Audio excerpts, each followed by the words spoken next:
duit rakyat negara dibelanjakan terhadap kementerian-kementerian, financial institution, GLC yang ada. Banyak juga ketirisan dia.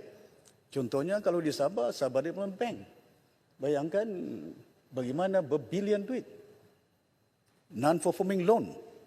What do we do? Ini bukan masalah bank punya duit semata-mata. It is public fund. Pasal dia GLC yang ada. But saya tengok laporan tidak ada.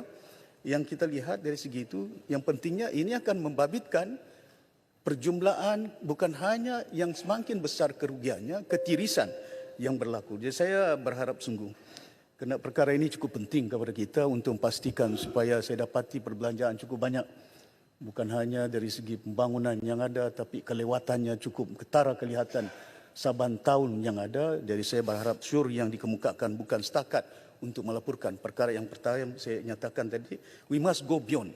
Every report done by the audit negara sama saja. Saban tahun dan 60 tahun, 50 tahun dah. Saya dengar, saya baca, saya tengok what action has been taken. Masalah tanah, masalah kontraktor.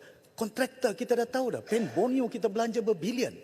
But is it going to be appointed the same kind of people? Why don't we go to SSM? Detail out the shareholder, penalize them. Jangan orang yang sama dilantik untuk melaksanakan projek-projek, bukan syarikat. Mereka boleh berubah. Keperluan mereka contoh macam shareholder yang ada. How do we stop this? Kita tak boleh hanya berdasarkan syur semata-mata untuk mengatasi masalah ketirisan.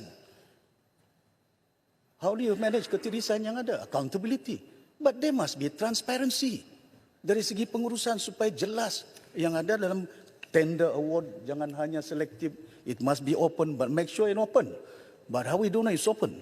Totally open. Jadi ini yang kita nakkan supaya bukan setakat kita nak pastikan supaya orang yang sama, kontraktor yang sama, khususnya orang yang sama. Ataupun dia letak nomini dia, but you can see that on the ground there, what is happening, who is going